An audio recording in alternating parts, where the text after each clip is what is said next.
Hey, what's up guys? This is Andrew with the Options Matter community. Today we're going to be talking about how to manage your position.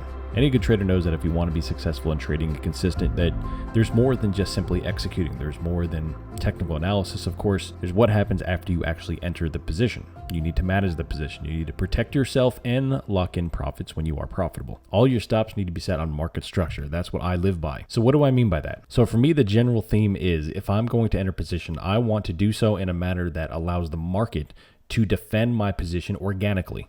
Meaning if I'm going to buy the dip and go long, I want the market to also be doing the same type of thing. I want the big dogs, the big billionaires, the millionaires, Wall Street to be buying the dip and hammering red candles just as well as I am. This will allow me to take a lower stress, lower risk trade in the direction of travel instead of trying to fight a trend or doing something that's not necessarily conducive to the macro environment. So let's just take an example here. Let's say in this market, after a nice little roll down, I elect to buy the dip. Let's say that was my entry there. And once you take the position, and the price action starts to move in your favor and you start to see green P&L, it's very tempting to go ahead and place your stop somewhere around the break-even area. That's something very common for the retail traders to do.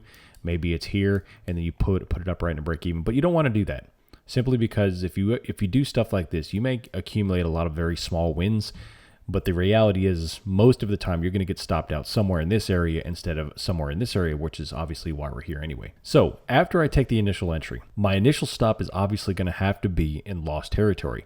This is your first line of defense against being wrong, which you will be a lot. Every single person that trades is wrong a lot of the time. So putting on a stop is your way of being humble, remaining humble, and saying, hey, this is how much money I stand to lose no matter what. Doesn't matter how far this market goes, this is the only amount I'm going to lose. So for me, it's always going to be based on market structure. At what point does my thesis break down and I need to be out of that trade no matter what? So in my opinion, anytime it takes below the prior structure, whether it be on this case, I'd be looking for pivots here, the obvious bottom wick here, which I would already be entered after that. So once the market takes this out, I want to go lower than that area. Any kind of market structure breaking in this area, I want to get out of the trade. Now, once the market starts to climb, then I start to think, okay, at what point does the market accumulate beyond a next resistance, over a next resistance, where it's not really going to have a risk of falling all the way back down? Now, obviously, that's the hard part. That's the bread and butter. That's what makes us millionaires, right? Well, as the price action starts to climb up, I'm looking for the first consideration, which is right here at the prior resistance, which is the highs of the prior candles, 630. In this case, it was the morning open, which is a very pivotal level. There's obvious resistance prior. So that's going to be my instance to move up my stop. The second that the price action takes out this area, I'm going to shift my stop loss up into this territory. So once it takes out the first resistance it comes to and holds it, closes a candle above it, that's your indication to roll your stop up and to protect your position and lock in some profits. And the reason being is just exactly why this price action does what it does, is because we finally climb above it, drops back over, and then the price action inherently uses this resistance as a new support. So you have inherent organic defense of the market for your position. That's the golden standard of a profitable trade, is when the market is protecting your position organically, not using your position to go back into a red P&L territory. So in this case, it works beautifully, comes back down, retests the prior highs, and now it starts to skyrocket back up. Once it starts taking out the next pivot, which in this case is about 677, that's when I'll lock in profit even more. Now, where you actually set the exact stop is dealer's choice. For me, I like to set it beyond the pivots of here. So if you think, all right, well, this is the high, this is what I want the price action to claim before it takes out that high, and you set your stop there, you're going to get stopped out every time because the market is going to come back down to regather inventory at the prior liquidity zones. So that's exactly what happens. So in my thinking, I want to be beyond liquidity zones. That way, the only way they're going to get me is if they do some sort of aggressive liquidity run, which at that point I probably do want to be out anyway. So I don't want to get caught up in just sweeping out the retail liquidity stops. So I set my stop losses beyond that structure. And then in this case, it does exactly that. The market rolls back over, retests the prior highs, gathers, accumulates, and now launches up into the next target. Once it takes out the next high, which is in this case the morning high of about 738, 740, that's when I'll move my stop up even more below this liquidity, and the price action is beautiful. Now, if you notice, the reason why I chose this area is because we have an inherent little micro support sitting here at, it's 698 or so. And that's going to allow me, that tells me that the price action is going to hold that area, barring any massive red sweeps all the way back down. I should stay in a position. Now, obviously, this is not going to guarantee I catch one of these big trend up moves. All this is saying is that If this is going to trend up for the rest of the afternoon and be a nice little trend up day, this is going to allow me to catch that. It obviously won't allow me to stay in this position in the event that this is a range day and sells all the way back off to retest the low of the day. So I don't have a magic 8-ball. All this is doing is giving me probabilistic setups to catch a trend up day, which I may or may not catch. But this is a good way to do that. And then of course, as the market takes out the high and holds it here, retest and goes up, I'll shift my stop loss up again, in this case stop profit, and it'll continue to go. And every time we take out a pivot in the market, I'll shift my stop up again. So you see here, we take out this one up, I'll shift it up again, and then eventually this market would have stopped me out there at the end of the day. Now, you have to understand is that 8 times out of 10, 7 times out of 10, you're going to get stopped out before you want to be. I'll get stopped out here. If this price action rolls back over, stops out here, it's just going to happen. That's part of trading. But what this style of thinking allows you to do is that 3 times out of 10, 2 times out of 10, you're going to be able to hold a trade for the extended trend, for a very long trend, whether it be an entire session or multiple weeks or multiple months. This is going to allow you to do that and catch the big win. I mean, that's all you really need anyway. If you are calculating your P&L or your analytics over the course of quarters, in months and years, you'll come to find out that all you need is a couple of these big trends a quarter to make your entire P&L. Everything else is just small potatoes compared to the big trends that you'll catch doing this type of stuff. Let's take a look at another example. All right, here's a great opportunity to look at a short position. There's a couple of frames of thought when you're looking for entries, and we're really not going to get into entry finding here because that's not the nature of this video. If you want to look at a little bit better opportunity to find that stuff, you could track my 3 C's video, which is here.